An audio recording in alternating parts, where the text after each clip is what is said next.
The cycling question comes up with creatine more than with almost any other supplement, and the answer is consistently misunderstood.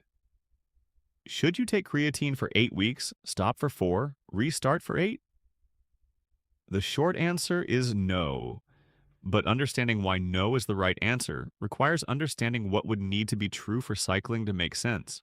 Cycling protocols make physiological sense for compounds where continuous use either causes tolerance, produces downregulation of endogenous systems, or creates cumulative toxicity concerns.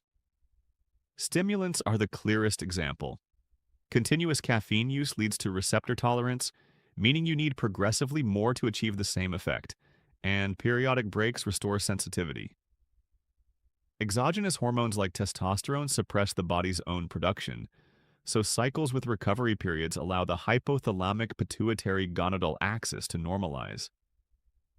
Some compounds accumulate in tissue over time, requiring off periods for clearance. Creatine doesn't do any of these things. Creatine does modestly downregulate creatine transporter expression when muscles are fully saturated, a feedback mechanism that limits how much creatine the cell will take up beyond its maximum capacity. But this transporter regulation doesn't reduce creatine's effectiveness once you're saturated.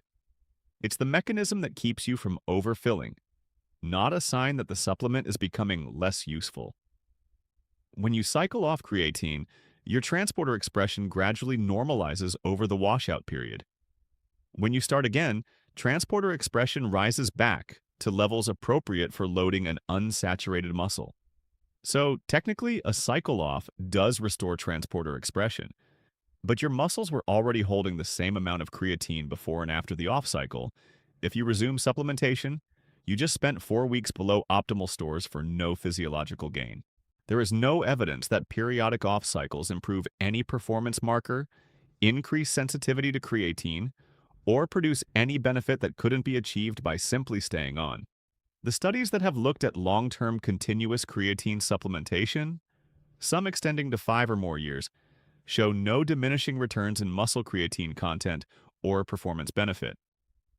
The same 3 to 5 grams per day that loaded your muscles in the first month continues to maintain full saturation years later. Where did the cycling advice come from? Partly from analogy to stimulants and hormones, a reasonable precaution when those analogies might apply but not relevant for creatine's mechanism.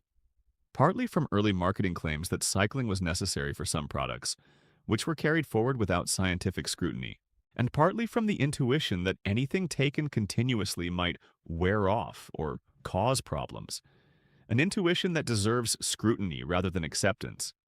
For creatine, the intuition is simply wrong. Continuous supplementation is not continuous chemical stress on your body. It is continuous availability of a raw material your muscles were already designed to use.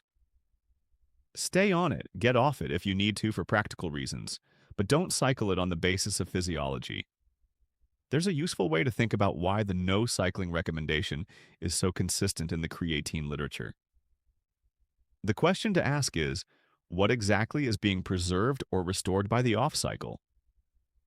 For caffeine cycling, receptor sensitivity is what's lost with continuous use and restored by breaks.